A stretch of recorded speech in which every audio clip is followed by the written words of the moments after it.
நம்ம சேனலில் வீடியோ போட்டோடனே உங்களுக்கு மெசேஜ் வரணும் அப்படின்னு நீங்கள் நினச்சிங்கன்னா ரைட் சைடில் இருக்கிற ரெட் கலர் சப்ஸ்கிரைப் பட்டனை ப்ரெஸ் பண்ணிக்கோங்க. அப்படியே பக்கத்தில் ஒரு பெல் சிம்பிள் வரும், அதையும் கிளிக் பண்ணிட்டீங்கன்னா உங்களுக்கு மெசேஜ் தவறாமல் வரும். சரி, வாங்க வீடியோக்குள்ளே போகலாம். வணக்கம் நண்பர்களே, இது ஒரு முக்கியமான பதிவு. இந்த பதிவை அனைவருமே அவசியம் கேட்க வேண்டும். அதுவும் இந்த வீடியோவை முழுமையா பாருங்க. கதவை தரங்கம்மா, கதவை தரங்க. நானும் ரொம்ப நேரமா கதவை தட்டிக்கிட்டே இருக்கேன். கதவை எப்பதான் திறப்பீங்க? இதோ வந்துட்டேன், இருமா. கதவை தரங்க. நான் என்ன பண்ணிட்டு இருக்கேன், எனக்கே வெறுப்பாவது, ரொம்ப நேரமா நிக்கிறேன். இருமா ஒரு நிமிஷம், சமயக்கட்டுல இருந்தேன், வந்துடுறேன் இர அப்படின்னு சொல்லிட்டு அம்மா கதவை திறக்கிறாங்க. என்னமாச்சு, என்னாச்சு, ஏன் திருதுப்புல வந்திருக்க, அதுவும் பெட்டி பிடிக்கோட வந்திருக்க, ஏன் அப்படின்னு சொல்லிட்டு அம்மா பொண்ணை பார்த்து கேட்க, அதுக்கு பொண்ணு என்ன சொல்றா அப்படின்னா, எனக்கு இனிமேல்ட்டு அவன் கூட இருக்கிறதுக்கு விருப்பம் இல்ல, நான் இனிமேல்ட்டு அவன் கூட வாழவும் மாட்டேன், இதோட சரி, அவன்லாம் மோசமானவன், நான் என்னால வாழ முடியாது, போதும் போதும் அவன் கூட குடும்பம் நடத்தலாம், இதுக்கப்புறம் என்னால வாழ முடியாது அப்படிங்கும்போது, இங்க வா நந்தினி, உள்ள வா, முதல்ல நீ உட்காரு, முதல்ல என்னாச்சு நடந்தது சொல்லு, முதல்ல இந்த நேரத்துக்கு வந்திருக்க, மணி 7 ஆகுது, இந்த நேரத்துல மாப்பிள்ளை இல்லாம வந்திருக்கனா ஏதோ சண்டை தான், என்ன சண்டை, என்னாச்சு சொல்லு அப்படிங்கும்போது, ஒண்ணும் இல்லம்மா, அந்த ஆளு ஆபீஸ் போயிட்டு ஒரு 6 மணி வாக்குல வந்தாரு, வந்த உடனே நான் என்ன எதுன்னு சொல்லிட்டு கேட்டேன், அதுவும் இல்ல, மல்லிகைப்பூவும் அல்வாவும் வாங்கிட்டு வந்தீங்களா அப்படின்னு சொல்லிட்டு கேட்டேன். அதுக்கு அந்த ஆளு, நான் இருக்கிற டென்ஷன்லாம் இல்ல, நீ வேற தொலை பண்ணிட்டீங்க அப்படின்னு சொல்லி கேட்டாரு. சரின்னு சொல்லிட்டு நான் அதோட விட்டுட்டேன். காஃபி வேணுமா டிவி வேணுமான்னு சொல்லிட்டு கேட்டுக்கிட்டு இருந்தேன். அப்ப அதுக்கு அந்த ஆளு காஃபியை பிடிச்சி மூஞ்சில ஊத்திரும் அப்படி இப்படின்னு சொல்லிட்டு என்னை திட்ட ஆரம்பிச்சிட்டாரு. எங்களுக்குள்ள வாக்குவாதம் ரெண்டு சண்டே ஆகி இப்ப நாங்க தனியா பிரிஞ்சு வந்துட்டேன். இதுக்கப்புறம் அந்த ஆள் கூட நான் வாழ மாட்டேன், நான் டைவர்ஸ் தான் பண்ண போறேன், போ, எனக்கெல்லாம் அவரை பிடிக்கல அப்படி இப்படின்னு சொல்லிட்டு சண்டை போறாங்க. இது ஒரு பெரிய விஷயமாமா, என்னாச்சுன்னு சொல்லிட்டு நான் மாப்பிள்ளை கிட்ட கேட்கறேன் அப்படின்னு சொல்லிட்டு உடனே மாப்பிள்ளைக்கு போன போடுறாங்க நந்தினியோட அம்மா. என்ன மாப்பிள்ளாச்சு, ஏன் நந்தினி கோச்சிட்டு வந்துட்டா அப்படின்னு சொல்லி கேட்கும்போது, வேற ஒண்ணும் இல்ல, இந்த மாதிரி ஆபீஸ்ல ஒரு சின்ன டென்ஷன், நானே மைண்ட் ரிலாக்ஷன் பண்ணலான்னு தான் தனியா உட்காந்துருந்தேன், சொன்ன எவ்வளவோ கொஞ்சம் டிஸ்டர்ப் பண்ணாதுன்னு, திருப்பி அது வேணுமா இது வேணுமா, அதையும் வாங்கிட்டு வரல இதையும் வாங்கிட்டு வரலன்னு சொல்லிட்டு தொலை பண்ணிட்டே இருந்தா. அதனால கொஞ்சம் திட்டினேன், நீங்க பெரிய மனசு பண்ணிட்டாதீங்க, சாரி ஆண்டி, என்ன மன்னிச்சிருங்க, நீங்க உங்க பொண்ணை நாளைக்கு காலையில அனுப்பிச்சுடுங்க, இல்லாட்டி நானே கூட்டிட்டு வரேன் அப்படின்னு சொல்றாங்க. சரி பரவாயில்ல மாப்பிள்ள, நான் பாத்துக்கிறேன் அப்படின்னு சொல்லிட்டு போனை வச்சிடறாங்க. வச்சதுக்கு அப்புறம் பாத்தீங்கன்னா தன்னுடைய பொண்ணுக்கு ஒரு நல்ல அறிவுரை சொல்லணும், அப்பதான் தன்னுடைய பொண்ணு இந்த மாதிரி மறுபடியும் செய்ய மாட்டா அப்படின்னு சொல்லிட்டு உடனடியா கிச்சனுக்கு இங்க வாமா ஒரு நிமிஷம் அப்படிங்கும்போது, பரவாயில்ல அம்மா நமக்காக காஃபி போட்டு தர போறாங்களாட்டுக்கு அப்படின்னு சொல்லிட்டு உள்ள கூப்பிடுறாங்களே அப்படின்னு சொல்லிட்டு சமைக்கட்ட உள்ள போறாங்க. அப்போ பாத்தீங்கன்னா ஒரு 3 பாத்திரம் எடுமா, அந்த ஸ்டவ் பத்த வை, இந்த கேஸ் அடுப்பையும் பத்த வை அப்படின்றாங்க. எதுக்குமா அப்படிங்கும்போது, நான் சொல்றத முதல்ல செய்ய, நீ முதல்ல பத்த வை அப்படின்றாங்க. சரி அப்படின்னு சொல்லிட்டு ஸ்டவ்ல பத்த வச்சிடறாங்க. அதே மாதிரி கேஸ் அடுப்பு 2 அடுப்பு இருக்கு இல்லையா, அதுலயும் பத்த வச்சிடறாங்க. சோ இப்ப 3 பர்னர் எரிஞ்சிட்டு இருக்கு அப்படின்னு கணக்கு வச்சுங்களேன். 3த்திலுமே ஒரு பாத்திரம் வச்சுக்கோ, எல்லாத்திலுமே தண்ணியை சுட வை அப்படின்றாங்க. எதுக்குமா, நீ வைய, நான் சொல்றத கேள, முதல்ல சொல்றதை செய்ய அப்படின்னு சொல்லி சொல்றாங்க.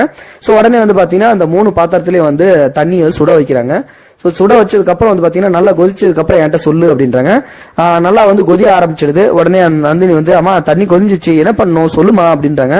இப்போ நான் 3 பொருள் கொடுப்பேன், அந்த பொருள் எல்லாத்திலயும் போடு அப்படின்றாங்க. ஒரு பொருள்ல காபி தூளை போட சொல்றாங்க.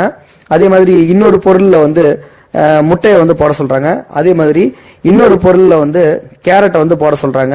சரின்னு சொல்லிட்டு காபி தூள், முட்டை, கேரட் இந்த 3ஐயும் போட சொல்றாங்க. சரி அப்படின்னு சொல்லிட்டு இந்த 3ஐயும் போடுறாங்க.